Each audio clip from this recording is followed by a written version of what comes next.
Given all of this confusion, given the instability that surrounds us, it is, I think, a very serious question today as to whether this notion of what it means to be human that we now appear to want to build our society upon is indeed a firm enough foundation to build a society upon.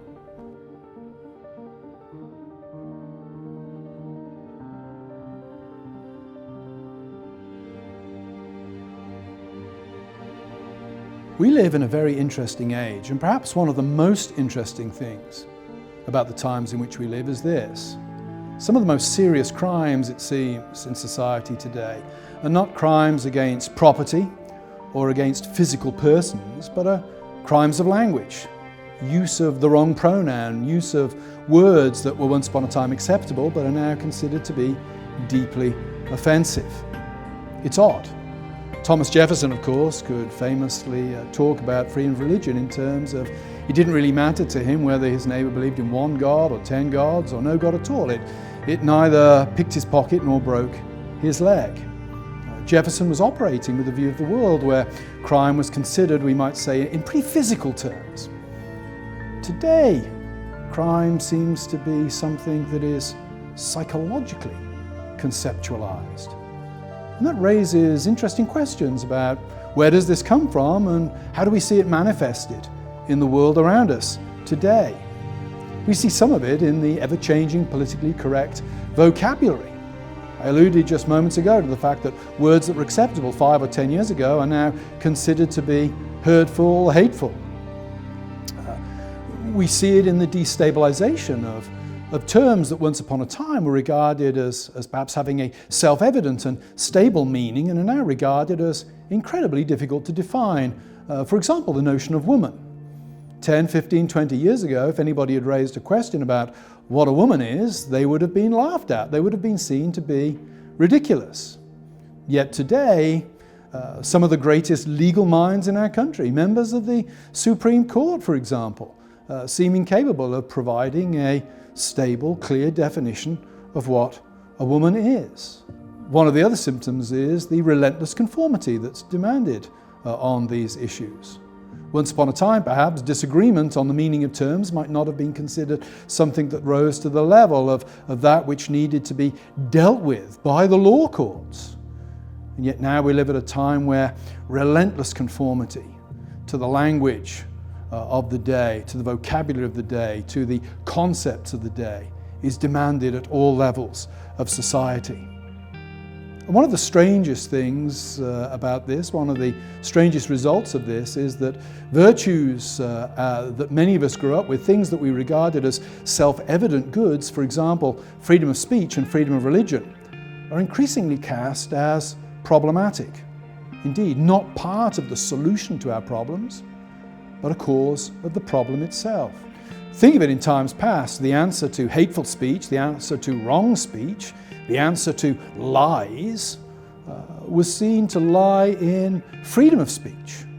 Allowing more good speech to drive out the bad was seen to be a solution to society's ills. And yet now we find that people argue that freedom of speech, far from being a solution to the problem, is seen by some to be merely an excuse, a cover for hate speech, an excuse for damaging people, hurting people, marginalizing people. Once upon a time, the solution to the religious tensions within society was seen to be freedom of religion. The idea that the government took no role in whether you worshipped on a Sunday, how you worshipped on a Sunday, how you expressed your religious beliefs in society, providing those beliefs did not damage the overall common good. Now we find the idea that religious freedom is part of the common good, well, that's coming under huge pressure. Religious freedom is being seen as an excuse for justifying bigotry, hatred, dislike of certain identities. The First Amendment is ceasing to be so much something in which America glories and something which America finds increasingly contentious and difficult to justify. There are many causes for this. We could write long and elaborate histories of how this situation has come about. But perhaps we might just focus on a couple of the specific manifestations of it today. First of all, there is an emphasis upon feelings. For several hundred years now, there's been a growing conviction in Western society that we are constituted by our feelings. It is how we feel inside that determines who we are. Of course, it's the truth that human beings have always had an inner space. Read the Psalms, for example. If you look at the book of Psalms, there is plenty of emotion in the book of Psalms. The psalmist is frequently talking about how he feels inside. You could look at Psalm 88, the bleakest, the most despairing of the Psalms, and see there a tremendous probing of human psychology, of loneliness and despair. Yet what is interesting about Psalm 88 is this. It begins with the covenant name of God. It begins, if you like, with an implicit reference to the fact that the psalmist stands before a God who has an objective reality and has a history relative to his people, has revealed himself relative to his people. And therefore the psalmist is to bring all of his feelings into conformity with that greater authoritative reality. What's interesting today is that our confidence in external authority, our confidence in those external powers that allow us to understand or shape or put our inner feelings in perspective, that confidence, that bowing to external authority is now very much at a premium. And that's really because the great external authorities of our society, the ones that say our ancestors of 100 or 150 years ago would have used to define who they are, to determine where they stand in relation to the world, are all crumbling around us. We can pick on just three, perhaps, today. Think of the family. In times past, people would have identified themselves very much in terms of the stable family unit in which they grew up. When I was growing up, I went to school, and it didn't matter if I was bullied or picked on at school because I could return home and I knew who I was in the bosom of a stable family that didn't change week to week, year to year. Think about the nature of the family today. The family has become a very unstable, a very equivocal kind of unit. People no longer have simply two parents that are at home and that they can look to for their identity. Perhaps they're a blended family. Perhaps they don't know who their parents are at all. If you have 12 people in a room and ask them to define the family, you're likely to come up with at least 12, possibly even 13 definitions, if anybody can define the family at all. The instability of the family unit means that the individuals within the old traditional family units are now left destabilized. Well, where do they go for their sense of identity? Instinctively, we travel inward. Our feelings are given greater power and greater authority than they might have had in years past. Think of the nation. I often think of a friend of mine way back when, much older friend. I got married, I think, in August 1939.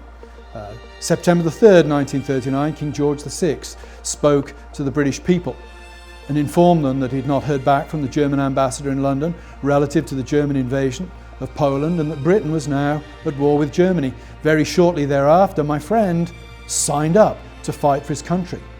He left his new wife behind. He didn't see her for 6 years. He was still married to her in the late 1980s. So when he returned, they picked up where they left off. But what's interesting, of course, is that whatever feelings my friend had for his wife, they were seen to be relative to or subordinate to the duties he had to his nation, the duty he had to something bigger than himself. That's because the nation, as a concept, gripped his imagination. Today, the nation doesn't grip our imaginations anymore. We have debates about whether borders are a good thing. We have something like the 1619 Project. What interests me as a non-American about the 1619 Project is not whether it's true or false. What interests me is that it exists at all. When a nation starts debating its myth of origin, when it starts debating its roots, it's really debating its very identity. Its very identity has become a problem. And when a nation's identity is a problem, then its authority is being diminished and destabilized. The nation state no longer provides that authoritative external framework by which the individual can orient themselves. We might also throw into the mix, and this is not an exhaustive list at all, we might throw into the list religious organizations. Once upon a time, the church was central to community. The church had an authority. Now, thanks to a variety of factors, internal corruption, external pressure, even the advent of cheap and easy transport, the automobile, the church no longer has the authority it once had. The church is more of a consumer thing than something that has an authority over our lives. All of these things have worked on a couple of fronts relative to how we understand ourselves. One, it has made external authority, at least of a traditional kind, less plausible. Secondly, it has served to place the individual and the individual's desires and feelings at the center of the story of who we are. And to all of this, we can add the issue of technology. One of the things about technology is that it encourages us to think about the world as just stuff. Technology doesn't simply allow us to do the same things faster. Technology encourages a view of the world that allows us to think that our wills are supreme, that we are king, and that we are able to manipulate the world in accordance with our will. All of this serves to make external authority, at least external authority of a traditional kind, increasingly implausible to us. We see this in a number of ways. Perhaps one of the most interesting would be the way that language has shifted. In times past, when we were talking morals or ethics, typically we talked in terms of right and wrong. But perhaps you've noticed that the way we talk morally now has shifted into what I would call an aesthetic way. Now, aesthetic can be a rather pompous word at times, but essentially what I mean is this. We talk about right and wrong, but in terms of feelings today, or in terms of taste. We might say, that remark was hurtful, that joke was tasteless, I find your comment offensive. That language is interesting because it's not making really a statement about the objective moral truth value of particular comments or jokes. It's making a comment about my reaction to those things, how I feel about them. Am I hurt by them? Am I pained by them? Do I find them distasteful? That's an interesting shift that speaks of this move I've been talking about, whereby increasingly it's our feelings. It's our feelings that determine our view of the world, whether it's our view of ourselves or our view of morals and ethics. And that feeds the linguistic concern, because it means that language that perhaps hurts me, language that I find offensive, language that contradicts how I feel about myself and makes me feel less satisfied or less happy with my condition, that language is bad language. And if I'm sufficiently powerful enough, or if I'm in line with the tastes of society, then that language should be marginalized or outlawed in some way. And that points to a problem, of course. When we move to this highly subjective world where we are our feelings, and that ethics and morality is to be determined by that which allows me to feel good about myself, to have this inner psychological happiness, and that requires, if you like, that others use words and ideas and express themselves in ways that enhance my happiness rather than hindering it.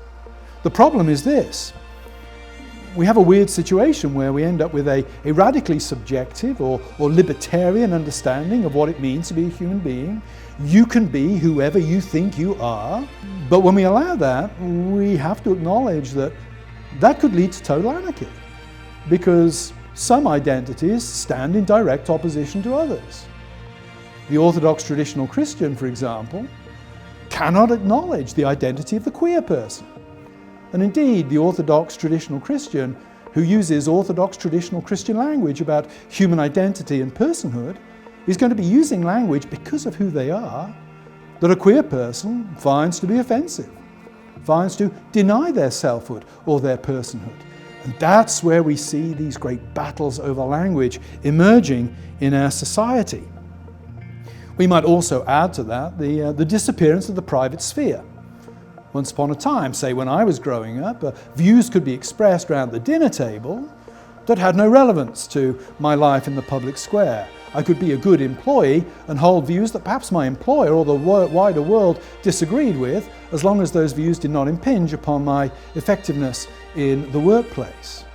Now, of course, we have social media. And we have a world where, wow, if you're not expressing yourself on every issue that comes up on your social media account, you're liable to look a bit suspicious. But if you do express yourself on your social media account in a way that the dominant powers that be find distasteful or hurtful, or running up against ideas or identities that have been granted legitimacy by those who hold power within our society, you can find yourself in very serious trouble. You may be a male man, but if you've expressed a traditional view of marriage, then you might find that your employer takes an interest in that your views on marriage actually do affect your perceived competence to pursue your calling as a male man.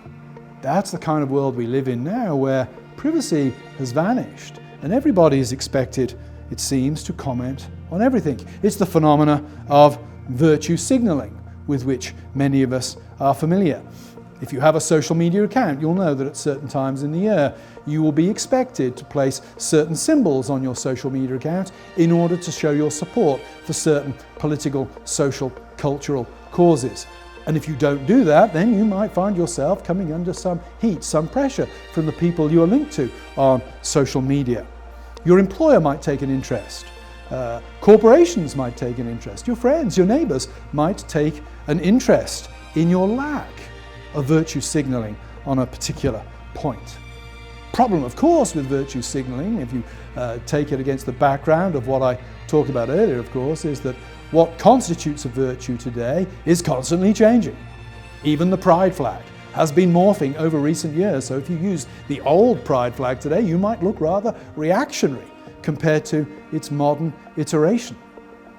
Virtue signaling is unstable because what constitutes virtue no longer has any objective, stable basis. It is a function of social taste, we might say.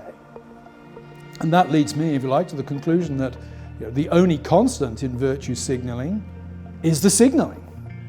The signal is the virtue. That's the only constant in the whole thing. It's also created what I've called in times past the liturgy of the powers. The need to use a certain language when speaking in public in order to get on in life, in order to be deemed an acceptable member of society.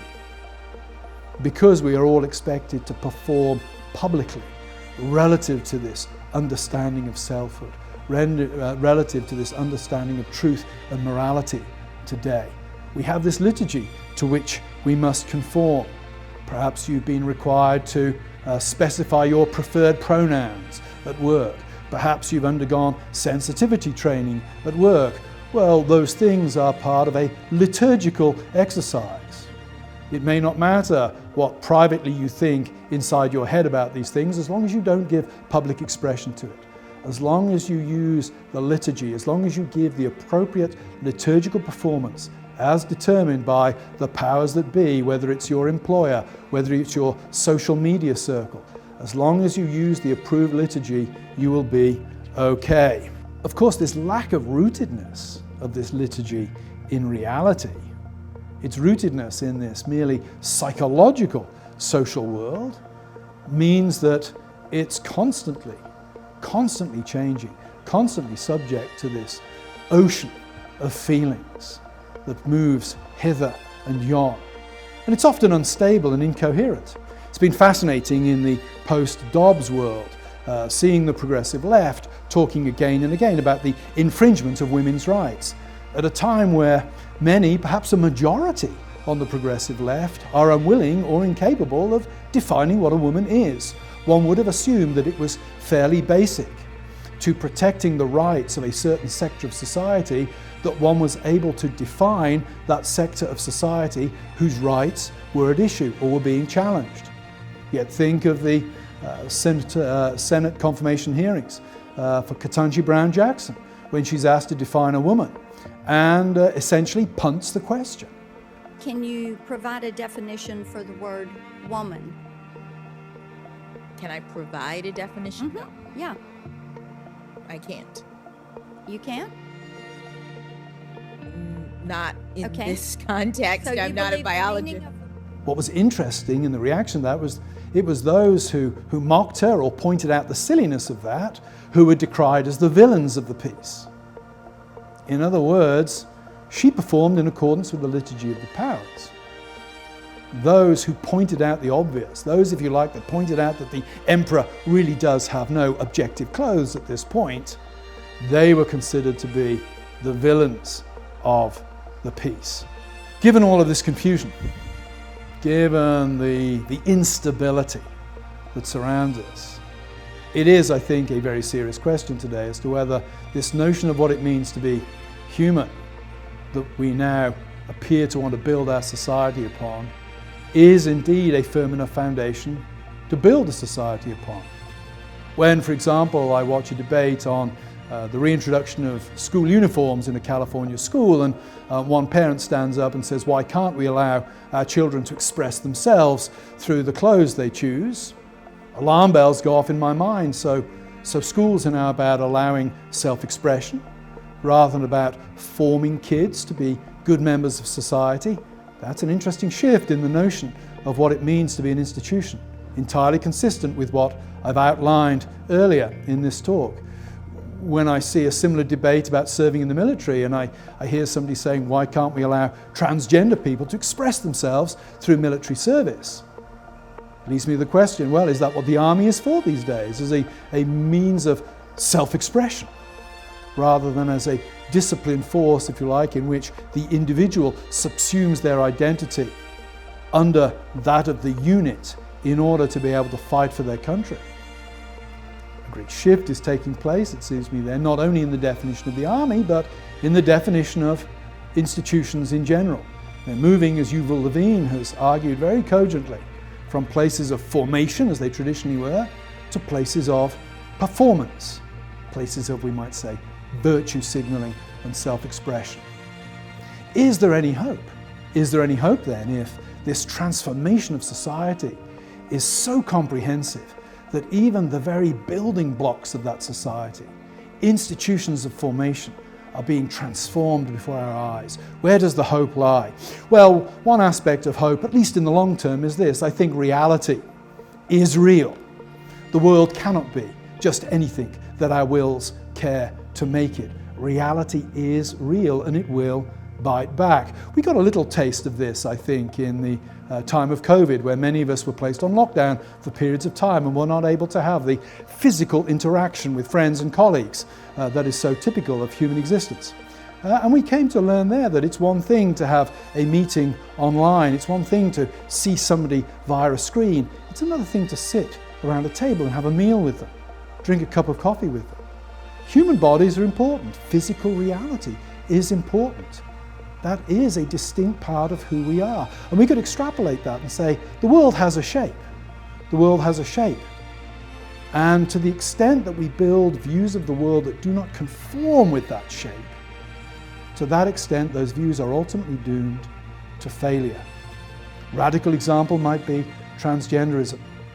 We see already an increasing number of detransitioners growing. People discovering that just because they thought they were a woman didn't make it so. Just because their minds were convinced they were a woman didn't mean that their bodies had no say in who they are. Sadly today, I think, technology allows us to define nature perhaps for longer and in more powerful ways than in times past. Had you been a peasant farmer in the Middle Ages, say in the 13th century, you could not have denied or defied reality for very long. If you decided that you were no longer going to follow the rhythm of the seasons in the way that you sowed and harvested your crops because you felt deeply inside that you wanted to identify as a farmer who sowed his seed in the fall and harvested in the winter, you would have starved very quickly. Today we have technologies that allow us to pretend we can defy nature, we can fight nature. For longer perhaps than in the past, we're able to gerrymander our bodies, to con ourselves into thinking that yes, biological sex is of no real significance. My inner feelings are sovereign. Sooner or later, as the detransitional movement is already showing us, nature does bite back. Sadly, often nature bites back only after we've inflicted incalculable suffering on ourselves and on others. But nature is real, reality is real, and it will bite back. So if reality is real, how might we prepare for that? Well, one thing I would say is we must resist one of the perhaps least commented on but most important aspects of the technological modernity in which we now live, and that is the belief that we can change things very quickly. We tend to live, whether conservative or progressive today, with the idea that we can change things very quickly. Get the right person elected to the White House, we can transform society. Get the right technique, get the right person in this position, we can change society. I think that's not the case. It's one of the myths of modernity that we can do things very quickly by the power of our will. We need, I think, to think much more long-term. The example I often use in class is that of Cologne Cathedral. It's one of the most spectacular examples of Gothic architecture from the Middle Ages. It is a superb testimony to the genius of the human mind, the technological and artistic ability of the human mind, and to the way in which the idea of God grasped the human mind in the Middle Ages. It took over 600 years to build. Now, a couple of hundred years of that were the result of building being suspended due to the Reformation. But one thing we know for certain is that whoever laid the first foundation stone, indeed whoever first thought up the idea of Cologne Cathedral, knew that he would not walk through the doors of Cologne Cathedral to worship the God in whose honor he was building. And yet he still considered it worth doing, because the world was bigger than him and his generation, bigger than him and his children's generation. There was a long-term vision. I think one of the things we need to do today is recapture that long-term vision. We can't turn around the chaos, the deep-rooted chaos that is gripping our society by the middle of next week. I don't believe we can make significant inroads against it, even within my own lifetime. But what we can do is leave a legacy for our children, for our children's children, and for their children after them, upon which they can build. We can be witnesses to the truth today in a way that keeps the light going for future generations. We need to think long term. We need to understand the times in which we live, and we need to understand the realistic role that we can play. And the role that we can play is this: keeping the light of truth, of reality alive for future generations.